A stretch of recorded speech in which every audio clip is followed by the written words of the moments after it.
Esta es la evidencia de actividad libre para Homic de español, bimestre 2, grado décimo.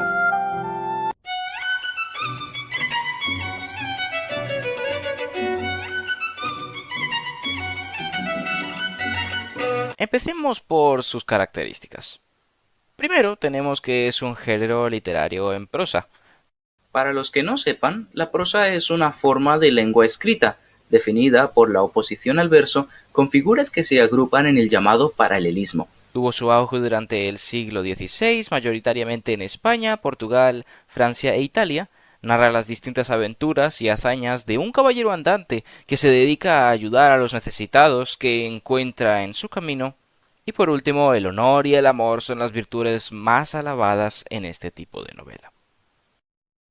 Otros de los aspectos de la novela de caballería o novela de caballerías es los personajes. Y eso es uno de mis aspectos favoritos de este género literario, porque tenemos diferentes personajes cuyas personalidades se oponen mucho el uno a la de la otra.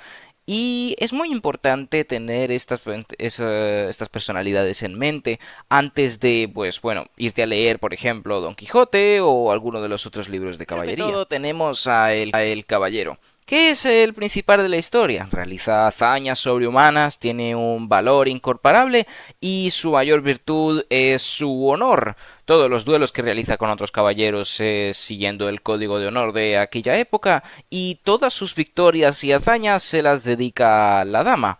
Que eso me lleva al segundo personaje más importante que, bueno, sí, ya lo sabéis, es la dama. La dama es esta mujer generalmente de una clase social alta, una princesa, la cual el caballero adora, vive enamorado de ella y le dedica todas sus victorias, todas sus batallas. Ella generalmente es hija de un rey, de un juez o de una figura de autoridad y siempre vive como custodiada en su casa. El rey quiere resguardarla de todos los males, pero al mismo tiempo quitarle todos los bienes. Y es por eso que el caballero tiene que conquistar no solo a ella, sino también al rey para que le deje casarse con ella. Hablando del rey, eso me lleva al personaje del rey, o más que un rey, una figura de autoridad. Podría ser un rey, un juez, un conde. Lo que pasa aquí es que él es el que resuelve los conflictos que tiene el caballero con otros caballeros. Él es la figura de autoridad más grande en la sociedad y obviamente es el que va a impartir justicia porque tiene poder absoluto en la situación. Él solo quiere hacer lo que Dios hace y lo que cree que es más justo, aunque al mismo tiempo puede resguardar a su hija. Sin embargo, cuando el caballero sale victorioso de alguna batalla o algún duelo, él le alaba porque el caballero, así el rey lo trate mal, siempre va a ser leal al rey, algo parecido a lo que hace Rodrigo Díaz de Vivar en su propia historia, que es real. Otros de los personajes que tenemos son, por ejemplo, el antagonista, que generalmente suele ser un caballero rival que se opone al protagonista, al caballero protagonista de nuestra historia, y siempre está compitiendo con él intentando ser mejor que él. Al final va a haber una lucha entre estos dos y en muchas ocasiones el antagonista también está enamorado de la hija del rey y está contendiendo con el caballero para ver quién tiene más derecho a ella. Luego tenemos a el siervo, que siempre es el siervo del caballero, o el escudero del caballero. Es el fiel compañero del caballero que le ayuda en todas sus hazañas y acompaña al caballero a todos los lugares que va, disfrutando y a veces incluso escribiendo todas sus hazañas para que queden pasmadas en papel. En algunas novelas también tenemos a la sierva, que es lo mismo del caballero, solo que en la versión de la dama. Todo el rato está aconsejando a su señora y es una fiel sierva de ella. Algunos de los ejemplos que tenemos de los libros de caballería son, por ejemplo, el Gran Amadís de Gaula, que si bien no es solo un libro, es un libro que aún no me he leído, pero pienso leerme en el futuro porque es muy interesante. Fue escrito en un periodo muy antiguo, hace más de 500 años, y habla de las historias y aventuras de este caballero, Amadís. Y él va, como su nombre lo indica, como caballero andante, andando por todos lados, intentando hacer el bien a los necesitados y prestar sus servicios a aquellos que son oprimidos por las clases más altas. Luego tenemos mi preferido, que es Don Quijote de la Mancha. Si bien la historia en sí no tiene mucho desarrollo y es mucho más una comedia que una novela de caballería, es considerado una novela de caballería por los temas, el periodo y la lengua con la que está escrita, ya que está escrita en un español muy antiguo. Don Quijote de la Mancha se considera la obra maestra y la obra pico del idioma español, en especial el idioma antiguo. El libro en sí es muy gracioso y lo recomiendo leer totalmente. Yo por ahora me he visto unos cuantos resúmenes de Don Quijote de la Mancha y la verdad que por lo que he visto está muy chulo el libro. Si bien es un poco complicado de leer gracias al español antiguo, se pueden comprar versiones actualizadas para que sean más entendibles.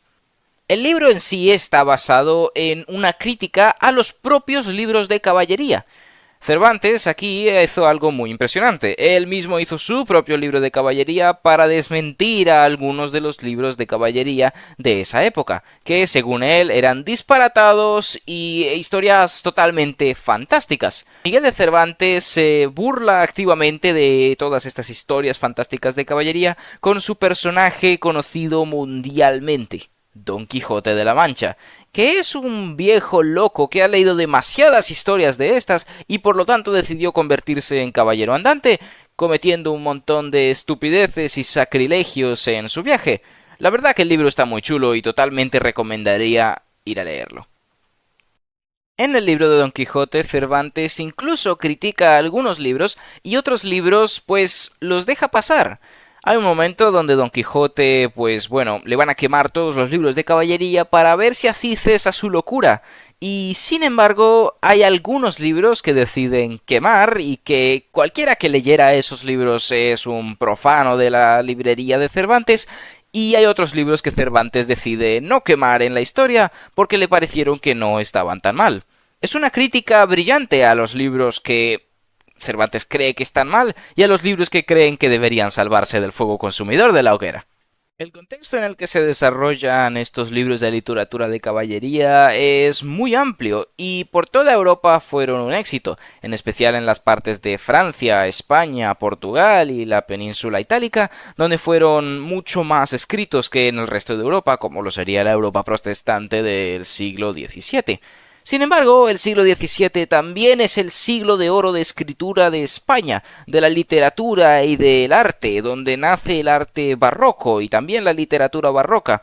Aquí muchos de los personajes que conocemos hoy en día, como el mismo Don Quijote, han aparecido y se han idealizado en la cultura española. Hubo unas luchas tremendas de diferentes culturas y de diferentes ideales en la literatura, si los libros se deberían escribir en prosa o en poemas o con el conceptismo o el literanismo, o, bueno, un montón de culturas, un montón de literaturas y de corrientes literarias que los escritores constantemente estaban peleándose entre ellos. De aquí sale la crítica de Miguel de Cervantes a algunos de esos escritores que escribieron estos disparatados libros de caballería. También es importante mencionar de que no todos los libros de caballería van a tener exactamente los mismos rasgos que he descrito aquí. Hay algunos, por ejemplo, en el que la sierva no va a aparecer. Hay otros en donde la dama tiene mucha importancia y está presente durante toda la historia. Hay otros que no. Hay otros que no hay una figura de autoridad clara y hay otros que sí la hay. Depende mucho del tipo de libro que leas y del autor. Ya para concluir me gustaría dar mi opinión sobre este tema, y es que a mí las novelas de caballería me gustan muchísimo. Me gusta mucho este rollo de la aventura y de todas estas hazañas que necesita hacer este caballero, que si bien, como decía Cervantes, son bastante disparatadas y a veces tienen elementos fantásticos, la historia en sí es muy buena. La historia es una historia que tiene mucho desarrollo, los personajes se desarrollan mucho recorriendo todo el camino, y la verdad que es una historia fantástica en ambos sentidos. También tiene muchos elementos fantásticos, pero al mismo tiempo es una historia que se desarrolla muy bien y totalmente recomiendo leer un libro de caballería. Bueno, eso ha sido todo por hoy. Espero que os haya gustado este vídeo y que podáis seguir viendo algunos vídeos más en el canal. Hasta la próxima.